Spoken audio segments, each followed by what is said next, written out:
we watching the talent as it grows. We don't watch we know that because if I take that reclass and put him in the same class, will he do the same things? That's the question that he has to ask. Because if he don't, we frown upon it like, hey man, he ain't that good. Really wasn't that good.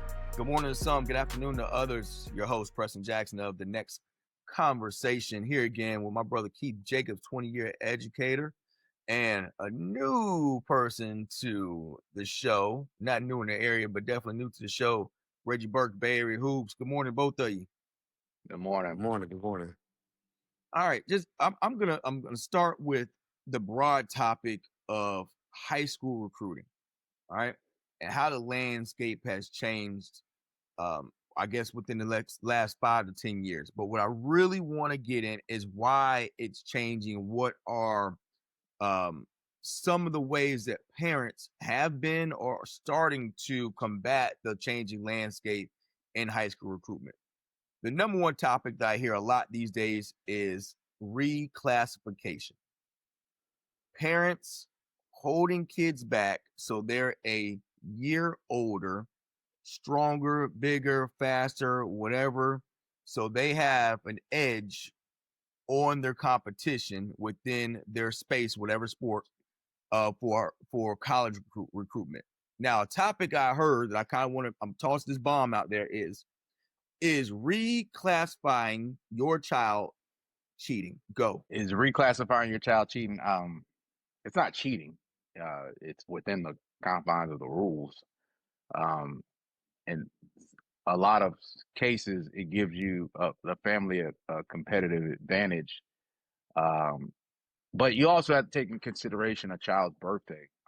If the child in the school year, if the child's birthday is in the back half of the school year, meaning if they're born between April and let's say September, they're in September before the September 5th cutoff. September 1st cutoff. That child realistically be 18 for their a second year of high school and turn 19 right when they're about to start college. So parents have figured out that depending on the development of their child, a lot of times I might need my child to be a little bigger, a little stronger, a little faster. They might need another year to develop, and they're using it. You're starting to see it more post-COVID. COVID kind of gave parents the opportunity to voluntarily reclass their children during that 2020, 2021 year. And so families took advantage of it. A lot of them feel like it gave them a competitive advantage to get them ready for high school recruiting. So I wouldn't say it's cheating, but it is in some cases giving them a competitive advantage because the child is more physically developed than other kids. What's your thoughts, Reggie, about reclassification? It's not cheating. I don't see it nothing within cheating if it's in the confines of the rules. Only thing you saying is the only thing I'm telling the coach is what year I'm leaving school. What year I'm gonna be available. So it is either I'm doing it around 8th grade, around that time where most people do it. I'll do it later on. I'm just reclassing to a grade that, hey, I'm 2025. Hey, coach, I leave out in 2025. Basically, what I'm telling the coach instead of 2024. You see what I'm saying? So is it cheating or is it an advantage for a parent to get an edge? Now, if you say, hey, man, you know what? Man, I'm out here playing this kid, man. My kid is underdeveloped, and I'm playing a kid that he look like a grown man. You know what I mean? Which happens. It's happened. He don't play grown men all the time. Some colleges don't even pan out for kids. I would like to see the percentages of a kid who looks really advantaged, a big advantage. You get a couple teams that look big. Yeah. But at the end of the day, your kid has to learn to play. And basically, he's going to play against his kids that's older. I don't care if he's going to high school, college, or pros. That's the argument that's on the other side. You know what I mean? But do we talk about advantages in the same confines of things? So when somebody basically bending the rule, it's okay for you to bend the rule and make it effective to say, hey, it's cool for me to do it. If you say from the rules changes with Michael Jordan and Shaq and James Harden as of recent, we don't say nothing about the rules bending to make that more effective or take the advantage away. It's an advantage. And if it's legal, I don't see it as cheating. I think you asked the question, would you do it? Yeah, I think it's go ahead, a Keith. it's a parent preference. I mean, as a parent of a child with a late birthday myself, it was presented to me, but it was not something academically that I want to put my child through.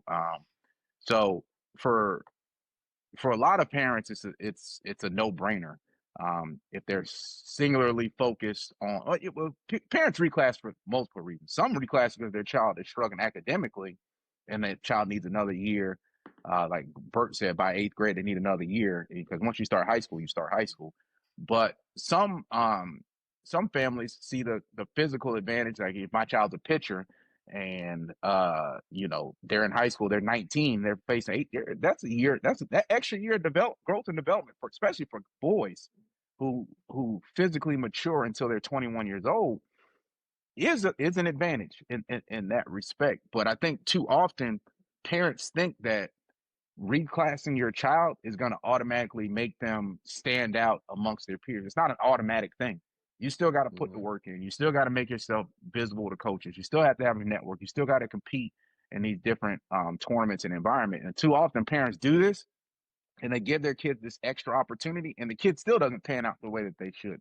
So Correct. it's a gamble. It's a risk. I personally would not take that risk, but if a family decides to do it, you still got to play them. It don't matter if the child is 19 in high school. You still got to play them. Yeah, I go back to saying, like, I think I don't know if I mentioned Mr. Preston before, back when you had sanctioned events. So when AAU had sanctioned events, you had to be of grade and age. You know what I mean? But then you know what happens? They said, well, they scratched that. They let them scratch this, and we put these unsanctioned events where it comes in and say, we don't worry about the age.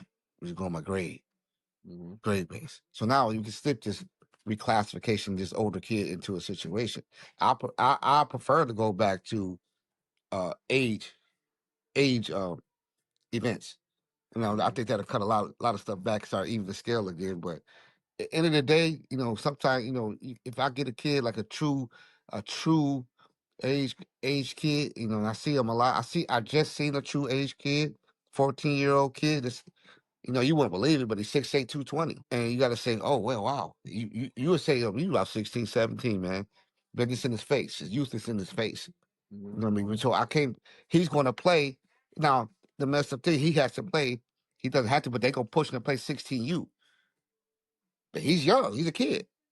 So, but if I put him in a regular kid, the playground with a 14-year-old group, he's going to kill them. That's the kid. He is made for that stage. So that's the cream that comes out. That's how you pick them. But I mean, that's what I said. I don't know how you got to look at what lens you're looking at it through. Because if it was your kid, Preston, and say if it's your kid, and you're like, man, you know what? If I hold him back this year, I'm talking about just athletically wise. I hold him back this year.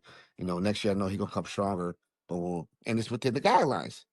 Are you wrong for doing it? I don't think you're wrong. It's all come down to preference. So what I was going to say is the whole point in sports is to have a competitive advantage. If I start my son weight training in the 9th grade and everybody else is not weight training to the 10th grade, there's no rule against him weight training in the 9th grade. I'm going to train him in the 9th grade. So he has a competitive advantage being stronger and more explosive than the other athletes around him. That's a competitive advantage. If we're in a race and my kid is faster than your kid, that's a competitive advantage in that sport. He or she has a competitive advantage.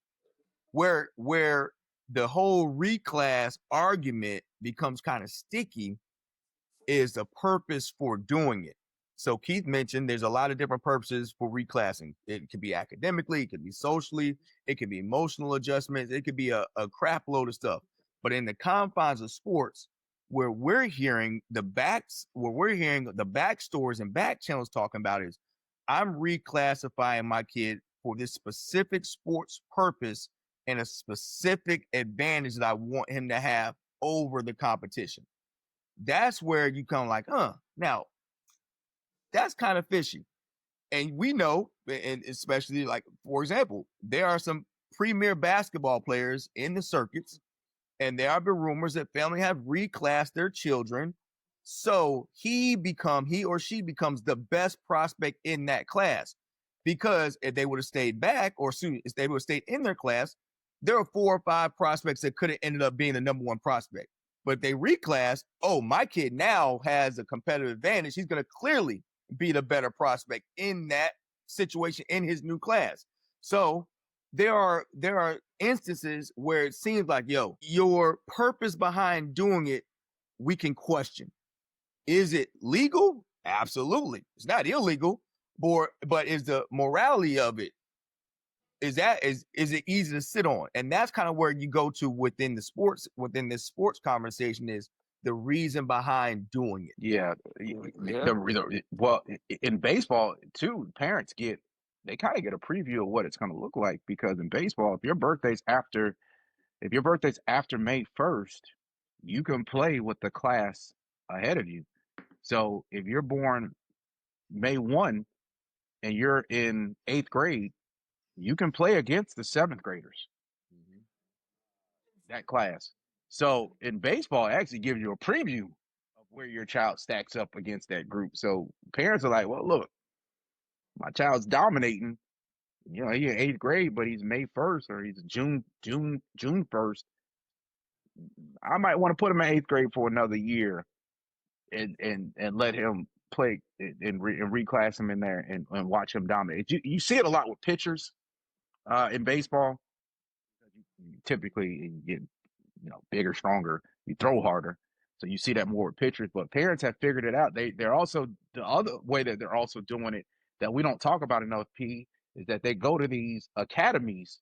In the academy, because they're not a part of the FHSAA, the academies allow them to reclass. So that child may have been my kid's a 2025. So that kid may have been a 2024, his freshman year, sophomore year, at a high school, leaves, goes to an academy that says, all right, well, we'll reclass you and make you a 2020, a 2025.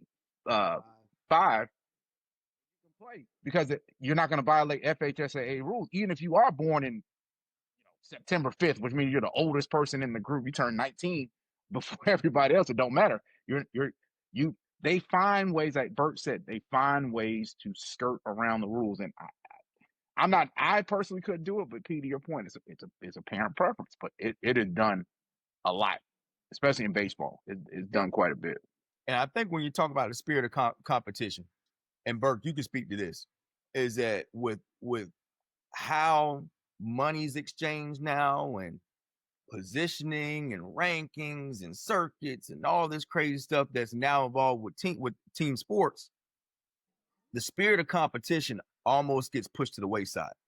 So now, as we said, skirt around the rules. If it was about the spirit of competition and you're trying to skirt around the rules, it'd be frowned upon, right? Because I want a head up. Give me a head up fade. You're going to beat me. You're going to beat me. I want the same. We're going to play by the same rules. If you win, you win. If I win, I win.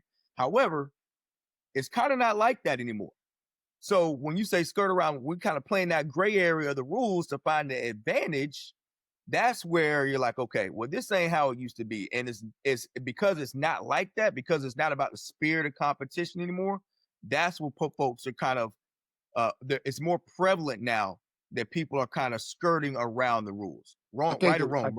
I think the question you got to ask is why is it more prevalent? Correct. Why? That's the question. Because Absolutely. all those aspects been here. Mm-hmm. It was in the dark. Mm-hmm. But now, when you start adding this, that and it's legal, and you add reclassification is legal, what's going to happen? All this is out in the open. Now it looks like, oh man, they can't do that. Why? It's legal. We've been doing it. You just seen it.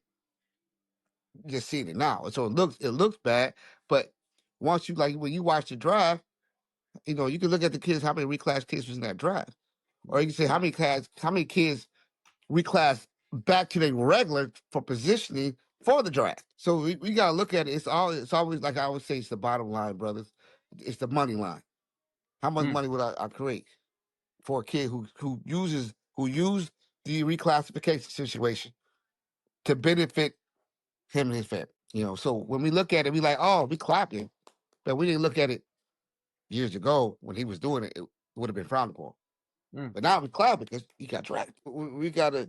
What we gonna do? It's either good or it's bad. Is I think it's gonna Yo, always come. wait, before you go to it, people's favorite players done did it.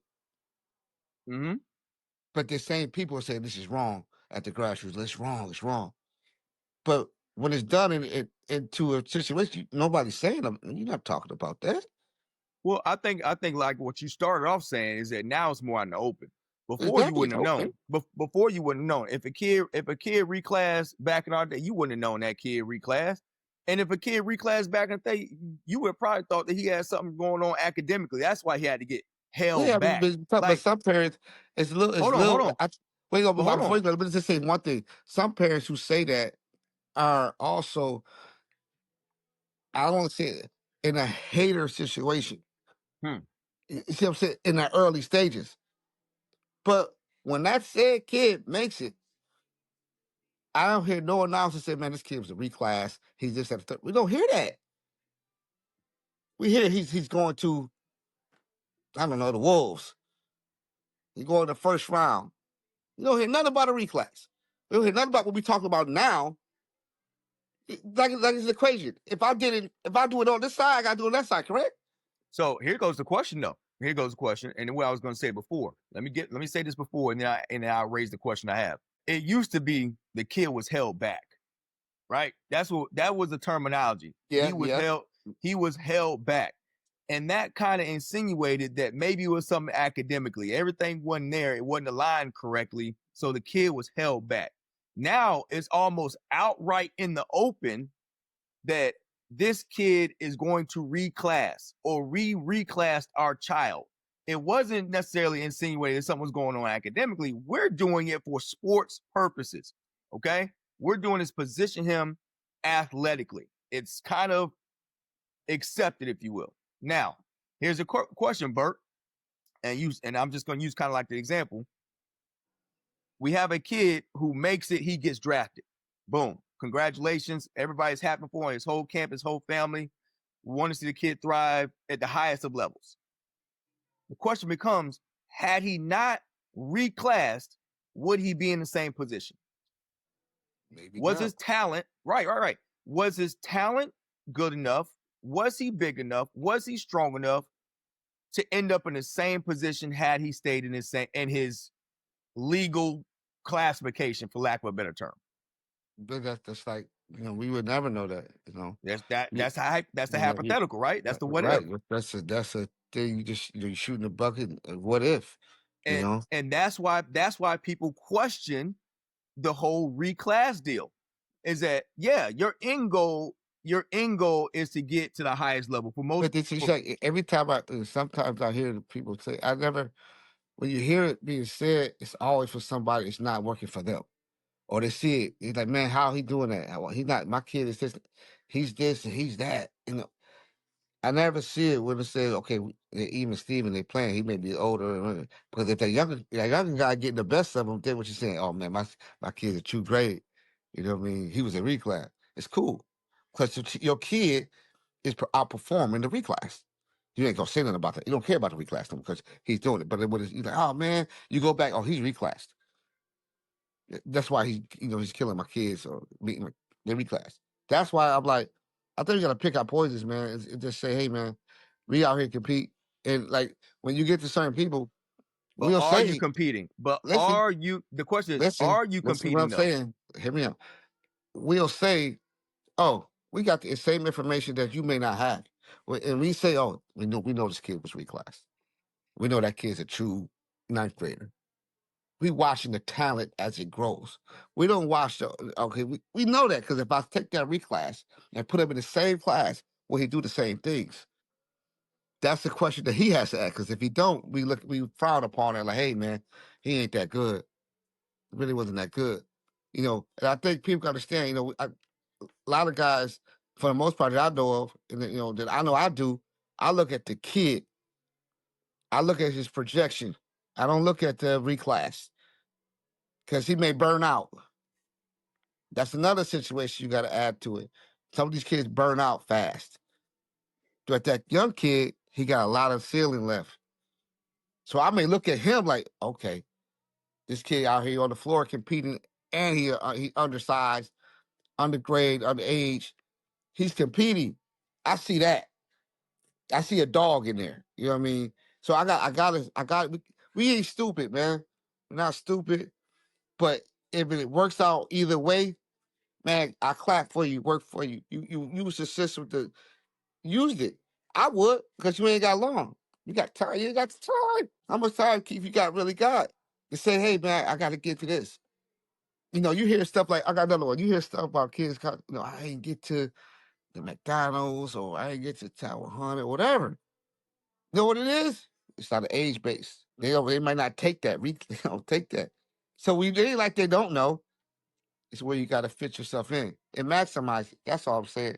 But I think parents got to say, "Hey, man, we just going out and compete, and we gonna let it fly. Who care who you playing with?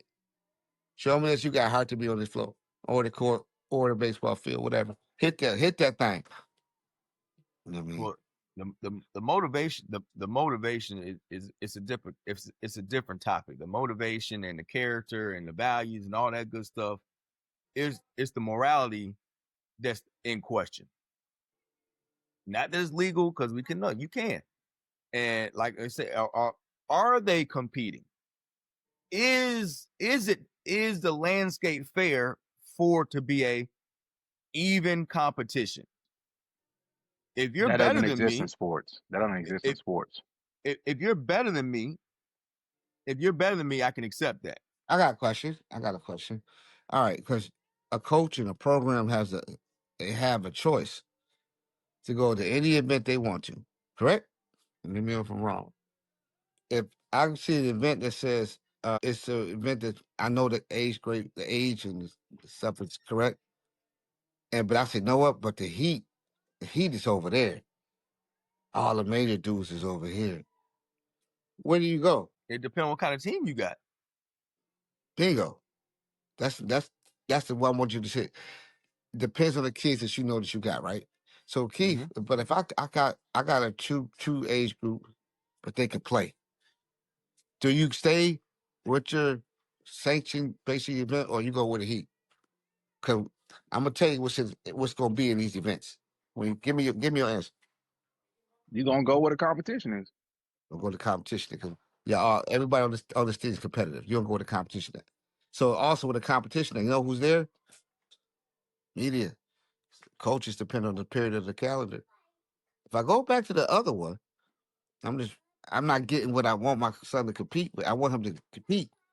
So it's like I don't know. This is a touchy situation because parents want one thing now, but want something later, different.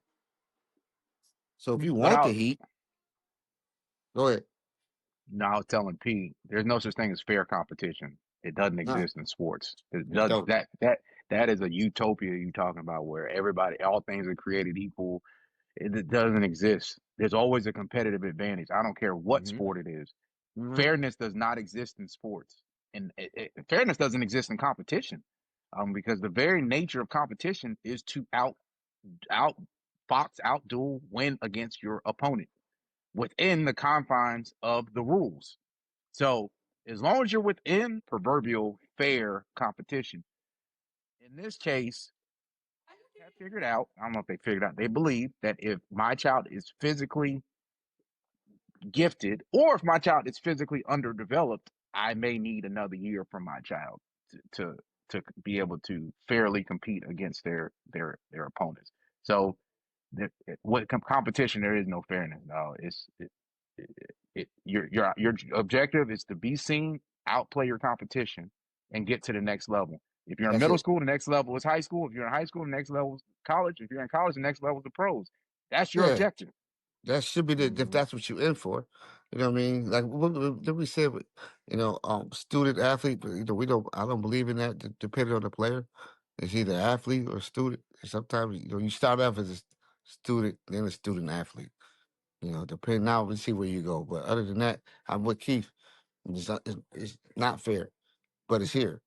And our job is to get here and utilize them wherever the rules are. So Excuse me. So it's like, if I get to a point I've been playing unfairly, I guess reclass kids. You know what I pick it up at? I pick it up later. I'll red shirt. I go to school. I got to where I want. I'll red shirt, and I get developed that 1 year. You know what I mean? I come back the next year. You know what I mean? I want to play, right? And I'm even adding the JUCO situation. They talk. I even add that. This is without that. But I go my second year, right? I registered the first year. I still got my years. So that first year I'm playing is like my freshman year. You know what? I did pretty decent. Hey, you know what? I got a chair on the line for a transfer report. I'm about to hit that. Now could maybe create me some. It's ways you can figure this out later because you are probably the kid that they're looking for anyway. Most of the kids don't pan out. I would love it. I swear we had numbers to bring that up Most of the reclass kids don't pan out because they tap out. They tap out early. Sometimes you just sometimes you bigger than somebody else at a certain time until that kid other kids catch up. That's why it's a risk. Yes, Yeah, it's a 100%. risk. Yeah, that's what I was saying earlier. It's a risk that parents are willing to take if it's not academic, for athletics. They're going to take that risk. It may not pan out.